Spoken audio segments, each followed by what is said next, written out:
All right, guys, so I gave you ample warning yesterday that in the wake of Joe Biden deciding to pass the baton to Kamala Harris and to drop out of the 2024 race, that there was going to be an ungodly amount of cringe coming from liberals praising Joe Biden as some sort of a noble and great man. And boy, did mainstream media not disappoint on this front.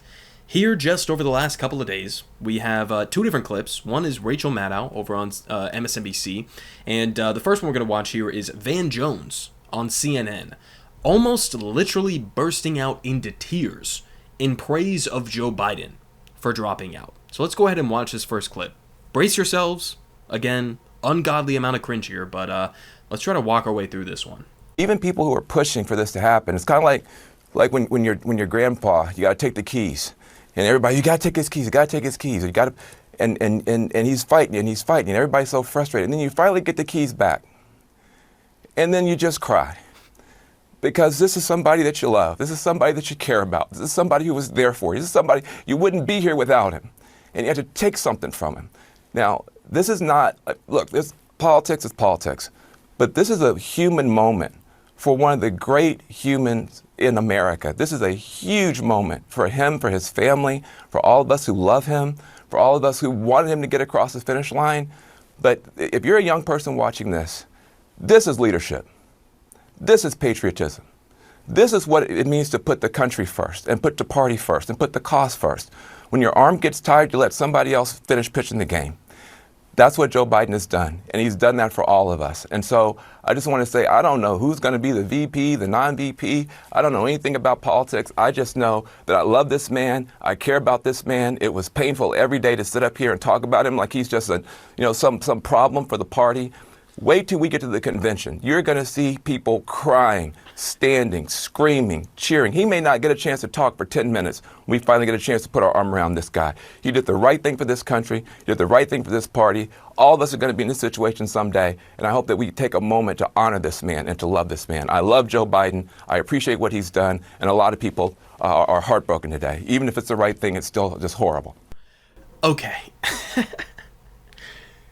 Jesus Christ. Okay, first off, do you not have any self-respect, man? You are on the verge of bursting out into tears over a politician. And not just any politician, the President of the United States of America, the head of the global empire, a man that is currently in the midst of arming and funding a now 9+ month long genocide in Gaza. This is not your grandpa. Do you realize that? This is not your grandpa, right? It's one thing. Now, I've been through that. Personally, I've been in a situation where my grandparents, who on my mother's side both happened to get dementia and Alzheimer's, there was a point where we had to come to that difficult conclusion. They can't drive anymore, right? That's an incredibly difficult situation to watch somebody go through that if they're a personal family member. I totally understand that. But this is not your grandpa. This is the most powerful man on the face of the planet. We're not talking about car keys. We're talking about the keys to the nuclear arsenal. We're talking about somebody with the power to literally destroy the world. This is not a joke. This is not playing games.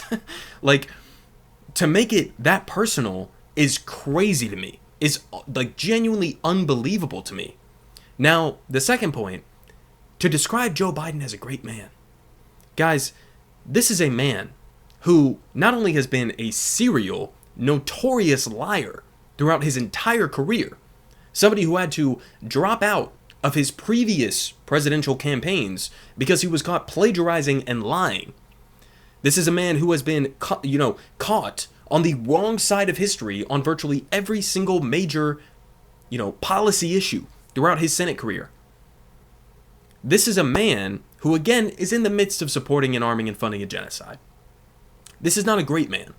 This is a despicable, monstrous human being that we're talking about here. I don't say that lightly. There are some things that I've given Biden credit for when it comes to domestic policy, sure. We can talk about investments in infrastructure. We can talk about the Chips and Science Act. We can talk about investments in climate change. All of those, I don't think that he went far enough.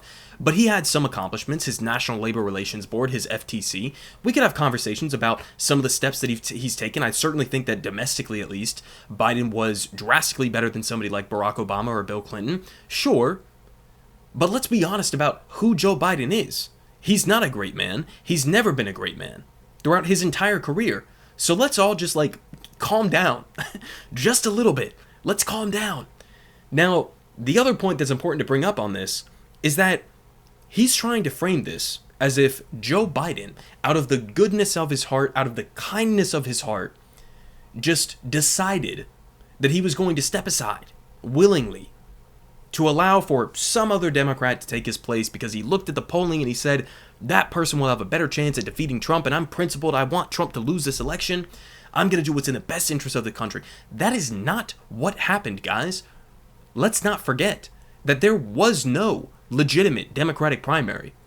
Joe Biden refused to do debates. His entire administration, the entirety of the Democratic part of the establishment, and the media, specifically CNN and MSNBC that we're watching in this video here, they refused to accept the idea that there was a legitimate primary challenge to Joe Biden. Whether it was Cenk, whether it was Marianne, whether it was Dean Phillips, whether it was any other hypothetical candidate that could have joined the race, they never accepted the idea that there was a legitimate challenge to Joe Biden. If Joe Biden had agreed to debate during the Democratic primary, we could have been in an entirely different situation. If he had never decided to run for re-election, which is something he gave a hint that that's what he was going to do back in 2020, when he said he was going to be a transition president to the next generation, we could be in a completely different situation. Joe Biden brought this on himself. He brought this nightmare situation on himself, where he then went on to humiliate himself, embarrass himself in front of the entire fucking country in the first debate. He did that to himself. Nobody else. We didn't have to go through this. We didn't have to be in this situation in the first place. And it's not as if Joe Biden willingly stepped aside. Guys, it took a complete collapse in the first debate. A majority of Democratic voters saying, we want somebody else. Donors deciding to pull their funding, deciding to boycott donations to the Democratic Party, right? If Joe Biden didn't step aside, a massive onslaught from the media, an onslaught from Democratic establishment figures like Nancy Pelosi and Obama and Adam Schiff and Chuck Schumer. Who the fuck are we kidding? Joe Biden didn't want to do this. He never was willingly going to do this. What happened was there was just such an immense amount of pressure that there was no pathway forward for him to recover from this. So this wasn't some noble decision that he made out of the goodness of his heart for the sake of the country and protecting democracy. That's bullshit. That is utter and complete bullshit. Now, he did end up dropping out, right? Which is something, but we're going to sit here and cry about this? Really? You're going to cry on national TV over Joe Biden? What are we doing? Are you a journalist? What are you? Do you consider yourself to be a journalist? Because if so, this is humiliating. It's genuinely humiliating. Now, if that wasn't enough for you guys, don't worry. I got more. Here we got Rachel Maddow over on CNN or on MSNBC, right? Both networks got to get behind this. I'll put this on 1.25 times speed so we don't have to listen to quite as much of it. But let's go ahead and check in with how they're handling this situation here.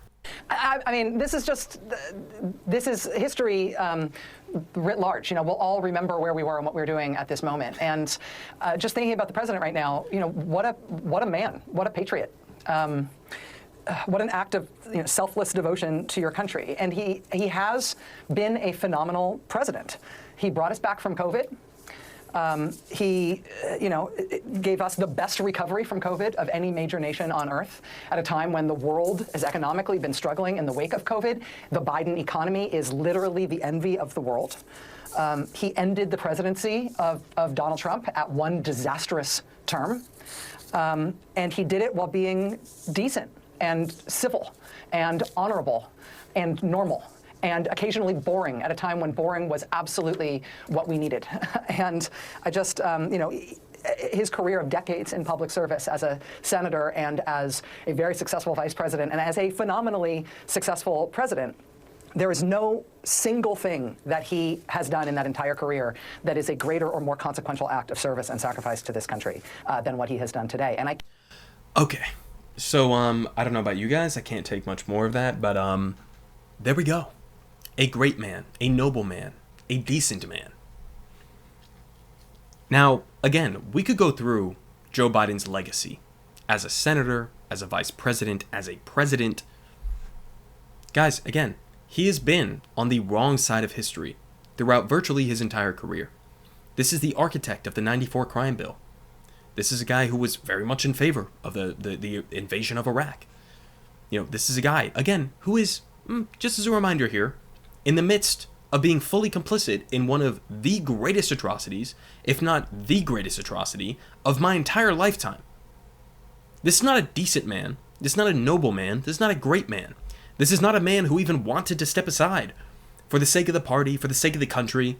Who the fuck are we kidding? This is a joke. This is a joke. Now, I don't think that I would have expected anything different from somebody like Van Jones, from somebody like Rachel Maddow, or their respective networks.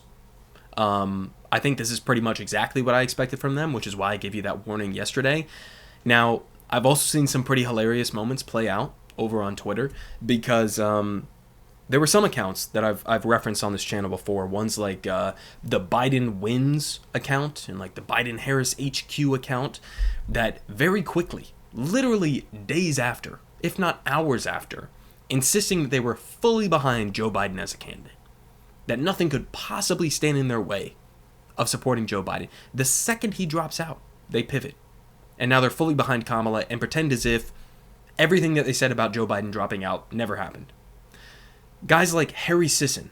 I'm sure many of you guys in my audience know who this guy is. He's like the young, he's probably around my age, maybe a little bit younger, TikToker, whatever, online personality. He was very close to the Biden administration in defending them.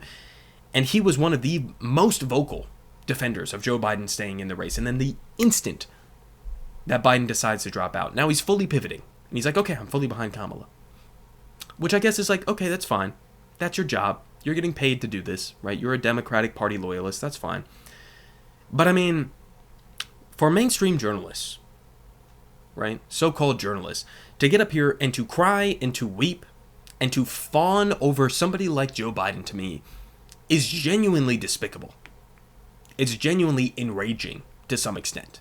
To anybody who has been keeping up with just what he has been doing in Gaza, because again, I can give him credit for some of the things that he's done. He pulled us out of Afghanistan. He invested in the Chips and Science Act. He invested in infrastructure. He invested in climate change. He has a decent NLRB and an FTC.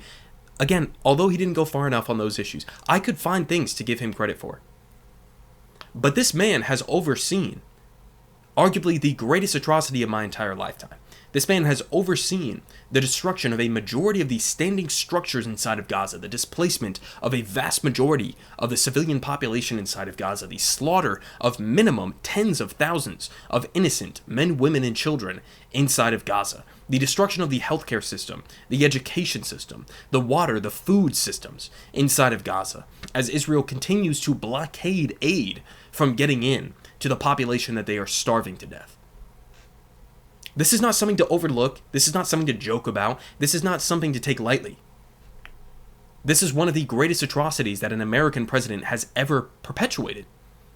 And it takes a lot to get yourself into that conversation. Joe Biden has somehow managed to do that. So this is what it looks like when you have mainstream political commentators, so-called journalists, who have absolutely no core principles whatsoever.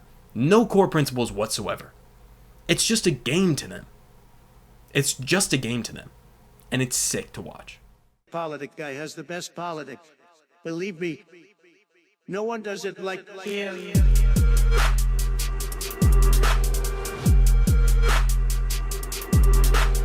Believe me, everyone is saying